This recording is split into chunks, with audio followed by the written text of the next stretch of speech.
Minister Chee Hong Tat.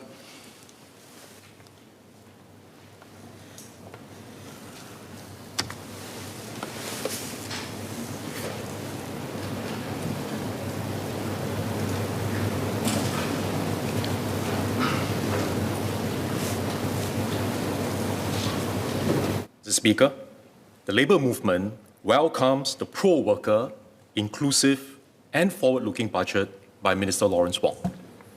I join members of this House to thank our workers for their hard work and sacrifices during the pandemic. This includes our frontline workers and also those who are providing critical support behind the scenes. In my capacity as advisor to the Healthcare Services Employees Union and as Senior Minister of State for Transport, I've witnessed how our healthcare and transport workers have stood strong and resilient in the face of challenging circumstances to care for patients and commuters and to keep Singapore connected with the world. Our Labour MPs will speak about how NTUC and our tripartite partners have worked together to protect, enable, and care for our workers. Brother Abdul Samad will share his views on protection of workers during the pandemic and beyond. Brother Heng Chee Hao will touch on enhancing employment for older workers, a topic close to his heart. Brother Patrick Day will focus on strengthening workplace fairness and support for professionals, managers, and executives. Brother Desmond Chu will talk about providing support and opportunities for younger workers. Brother Melvin Yong will speak on improving mental health support for our workers and enhancing consumer protection. Brother Fahmi Aliman will touch on NTUC's efforts to uplift low-wage workers, reflecting our shared values with the People's Action Party to build a fair and just society. Sister Yu Wan Ling will highlight how NTUC has provided support for women, family, self-employed persons, and workers in small and medium enterprises. Brother Seah Kian Peng will share on cost pressures faced by SMEs and how NTUC and our social enterprises have helped Singaporeans to manage cost of living and provided assistance to our members. Together, the Labour MPs will present how NTUC has championed the interests of our workers and helped them to achieve better wages, better welfare, and better work prospects. Because every worker matters and every worker can make a difference. Sir, today I will focus on how a strong tripartite partnership between labour movement, government, and employers will enable our workers to benefit from better growth, better protection, and better skills. Let me start with growth and why this is important to give our workers a brighter future. In his speech at the 1976 NTUC's second triennial delegates conference, Dr. Goh Keng Swee warned about the dangers of having small or no economic growth. Without sufficient growth, we have a zero-sum game. This will intensify social conflict because one group can only benefit at the expense of another. Instead of win-win, we have win-lose. And when cohesion is affected, win-lose will soon become lose-lose. This is why the Labour movement fully supports the government's efforts to grow Singapore's economy and to ensure that when companies do well, our workers receive a fair share of the gains. The PAP government has consistently placed emphasis on achieving this win-win outcome through tripartism to keep improving the lives of our workers. As Mr. Lee Kuan Yew said, it is in the interests of the workers and their unions that we must strive for growth and development.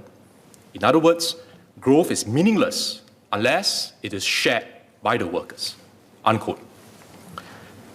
When Singapore's economy transforms and the profile of our workforce changes, this important purpose shall remain at the heart of NTUC's mission, even as we evolve what we do and how we achieve our outcomes. In Mandarin, we say, 不忘初心，与时并进. Never forgetting our core purpose and DNA while moving in tandem with changing times. We could see how this principle was translated into action when NTUC implemented new ideas over the years. For example, when we developed the progressive wage model to uplift the salaries and skills of our low-wage workers without exposing them to disemployment risks. Or when NTUC set up E2I to work with government agencies and employers to improve productivity and help workers find jobs, which is especially important during a crisis. A more recent innovation is the formation of company training committees, or CTCs, between our unions and employers to strengthen our engagements with companies and workers through NTUC's training and placement ecosystem. Since Brother Koh Poh Koon started the CTCs in April 2019, we have set up 826 CTCs so far with both large organizations and SMEs.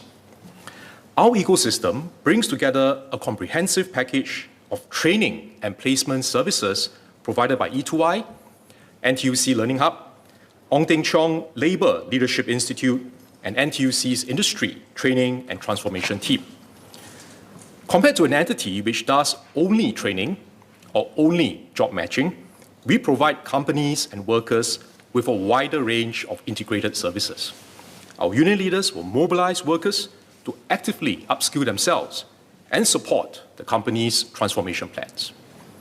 Depending on their requirements, NTUC can help CTC companies to redesign jobs and implement productivity improvements, improve workplace safety and health, to promote physical and mental well-being of our workers, provide training to existing workers and new entrants, and match job seekers to companies that are growing and expanding their workforce.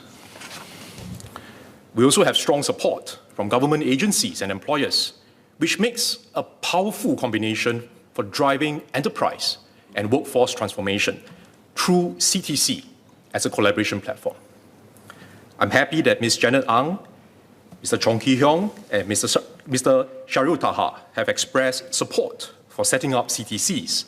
They are experienced business leaders who understand tripartism well.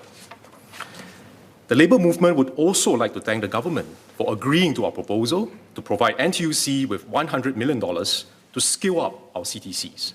And this includes a $17 million grant to help CTC companies implement their transformation plans.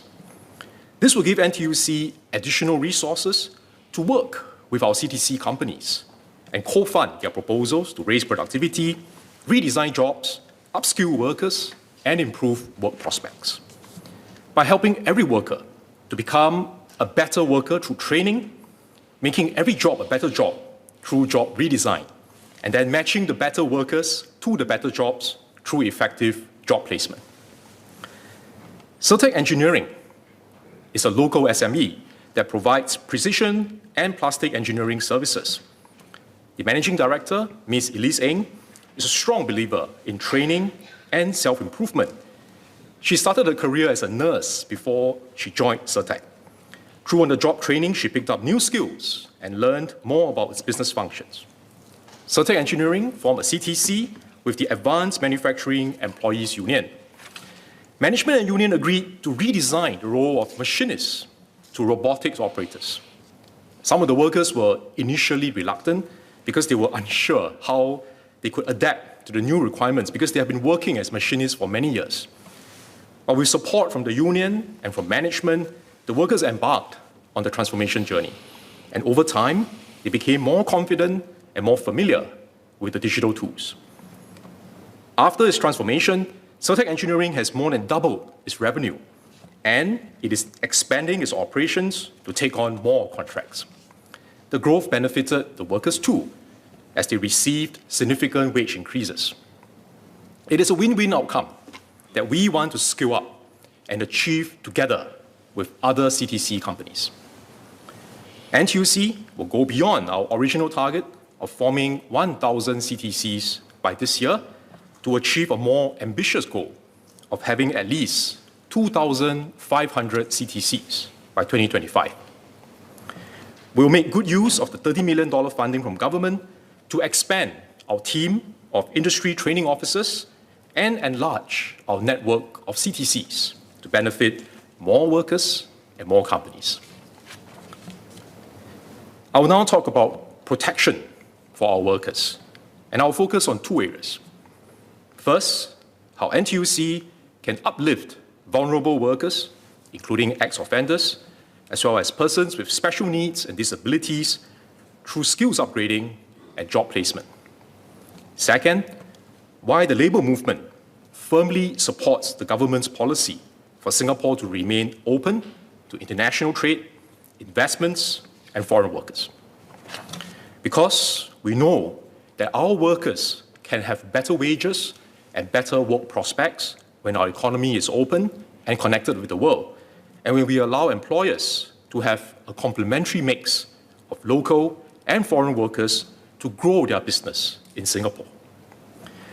Now, let me start with the support for vulnerable workers.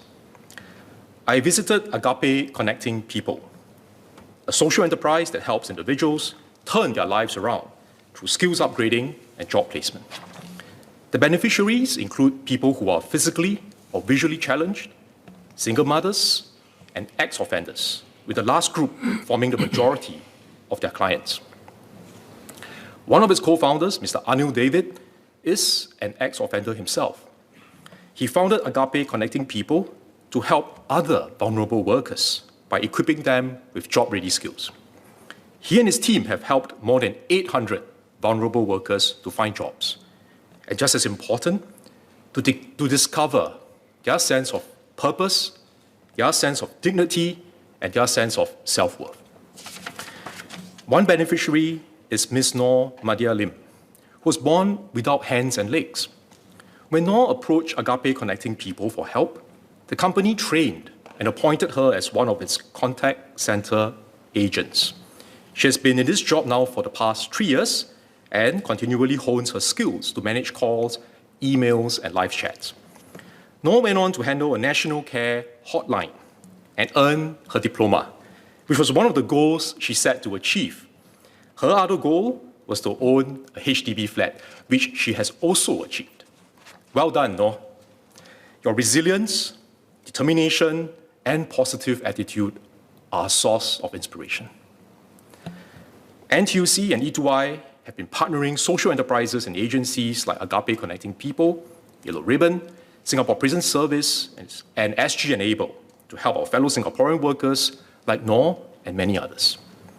I'm also glad the Jobs Growth Incentive, which has been extended to September 2022, will continue to include higher support for employers who hire persons with disabilities and ex-offenders.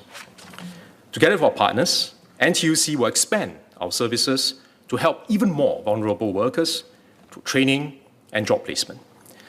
The number of vulnerable workers may be a small proportion of our overall workforce, but this is a meaningful area for the tripartite partners to focus on.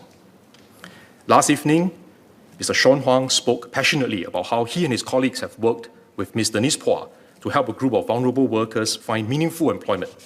And what he shared really touched my heart.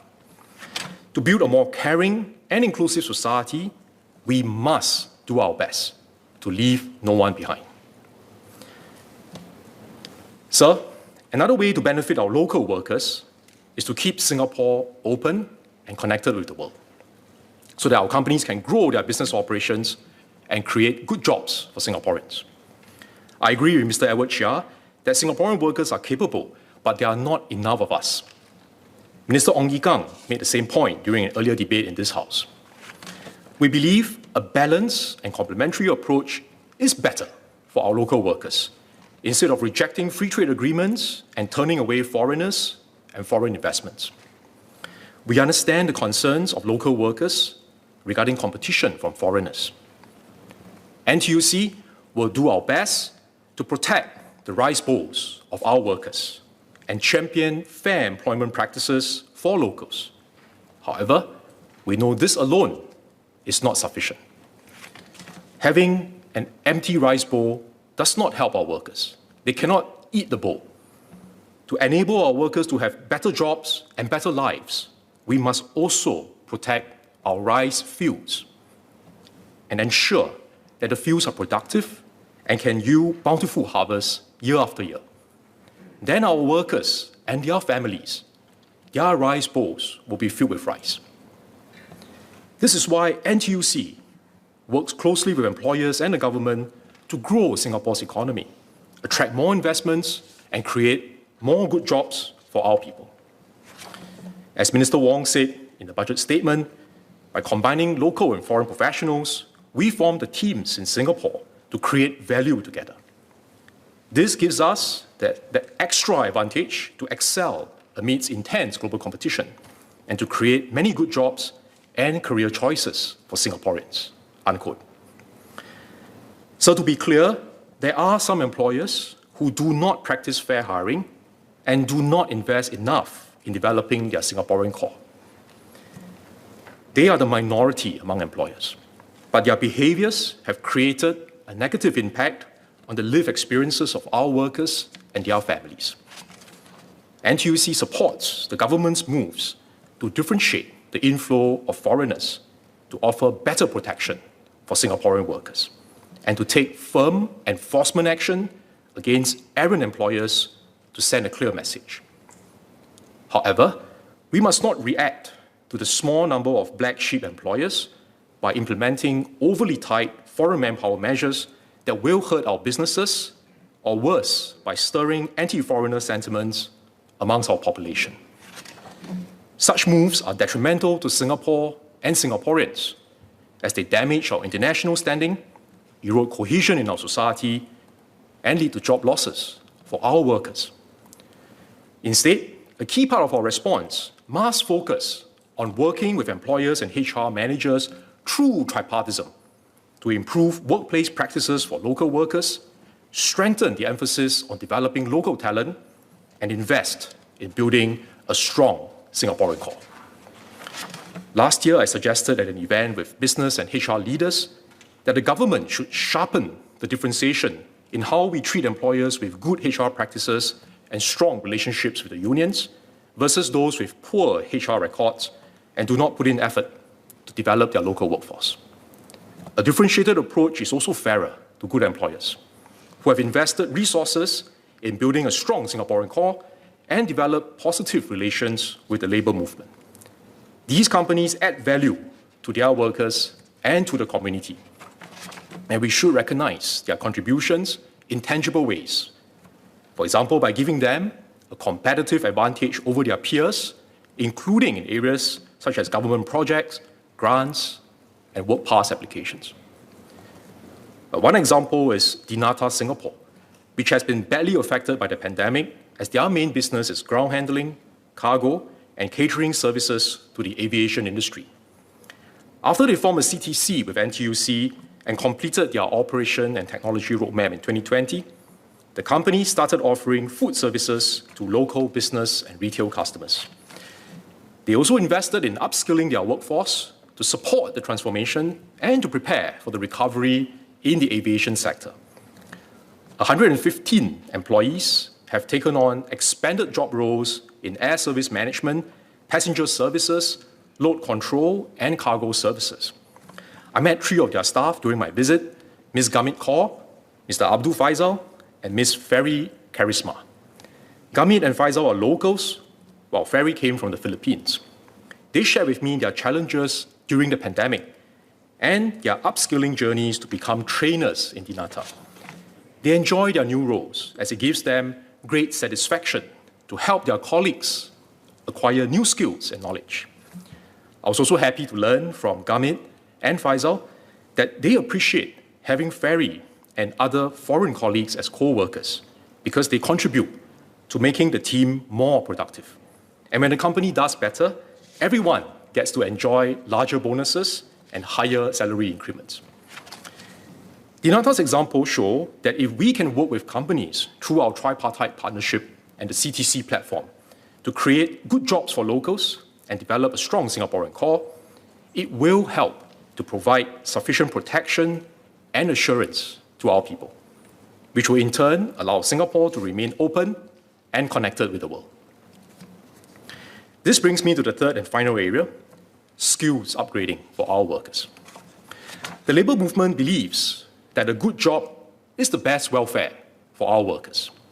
And the best protection for their employability is to invest in their continuous training and skills upgrading. Lifelong learning for lifelong employability. I fully support MOE's plans to give lifelong learning a further boost and Minister Chan Chun Sing's call for all Singaporeans to learn for life and to learn throughout life. Skills upgrading and continuous learning are key priorities for the labour movement too. One practical challenge we want to tackle is the jobs skills mismatch, where employers who are short-handed could not find enough workers with the right skills to fill their job vacancies. Some workers also feel frustrated when the new skills they acquire after going through training are not a good fit with what employers are looking for. We propose to address the skills mismatch by forming tripartite academies, where we bring together unions, employers, and government agencies to jointly identify industry-specific skills requirements so that workers can receive job-relevant training that prepare them for jobs that employers offer. The tripartite coordination can help achieve better alignment, improve job placement rates, and reduce wasted time and effort for both employers and job seekers. We have some experience with such tripartite collaborations. The Singapore Bus Academy was formed in 2016 as a partnership between Land Transport Authority, National Transport Workers Union, and the public bus operators to train bus captains and technicians. They have been doing good work to identify new skills required in the industry and preparing existing workers and new entrants with relevant training. Another example is the Singapore Institute of Power and Gas, SIPG, that was set up in 2014 to be a centralized training institute. I was then Chief Executive of the Energy Market Authority. This has grown into a tripartite collaboration between the Union of Power and Gas Employees, UPH, industry, and government agencies like EMA. Under the leadership of Brother Samad, UPH worked with SIPG to train our workers in emerging areas, for example, electric vehicle charging facilities and wider adoption of renewable energy in Singapore. More recently, NTUC set up the Tourism Careers Hub with Singapore Tourism Board.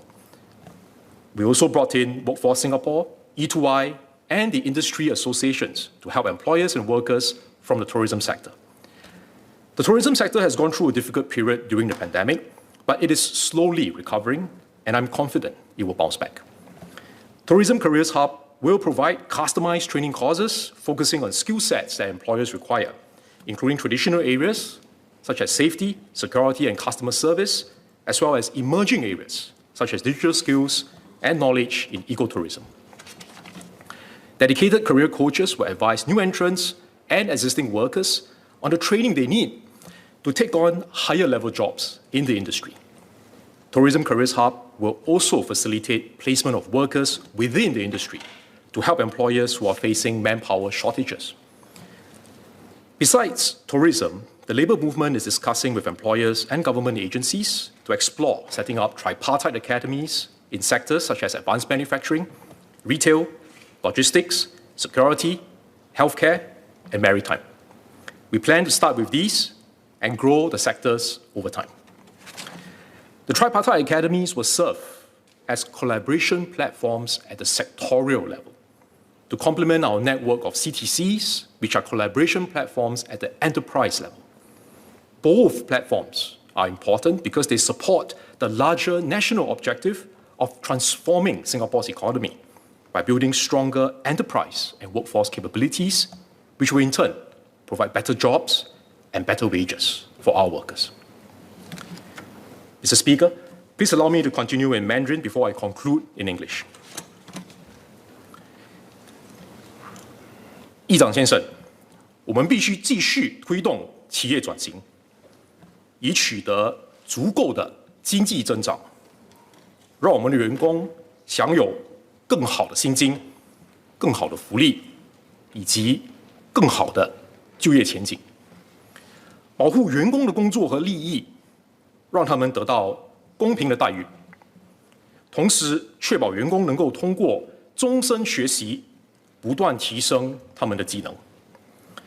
就像长城集团，他们从大巴窑的一家咖啡店起家，长城创办人郭关华先生15岁成为学徒厨师，多年来，他和他的团队努力拼搏，细心聆听客户的反馈，不断改进，提高效率，也增添新的产品和品牌，发展到了今天的饮食集团。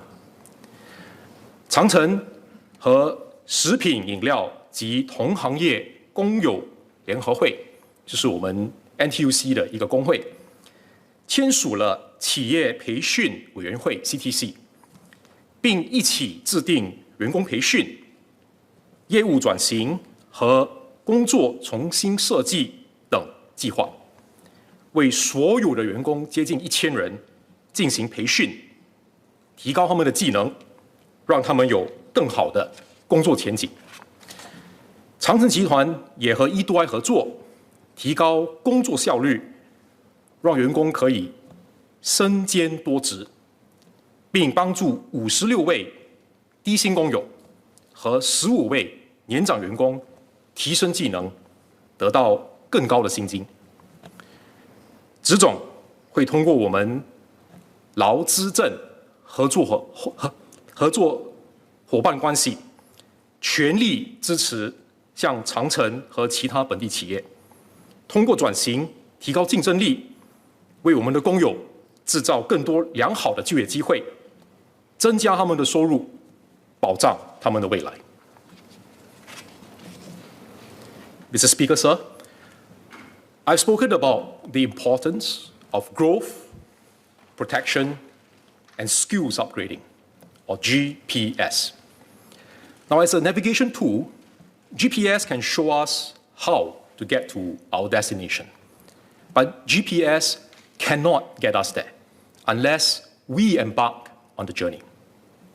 And this is a journey of transforming and growing our economy to build stronger enterprise and workforce capabilities through tripartism, and helping our workers to upgrade their skills, to remain employable, and to take on new jobs that are being created.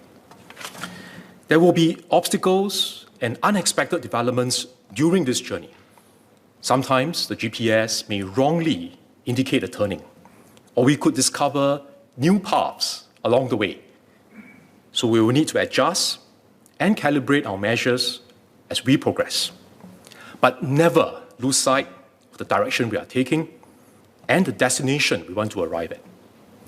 And always remain cohesive so that we can stay together while we move ahead as one united people. SG together, solidarity forever. Sir, I support the budget. Thank you.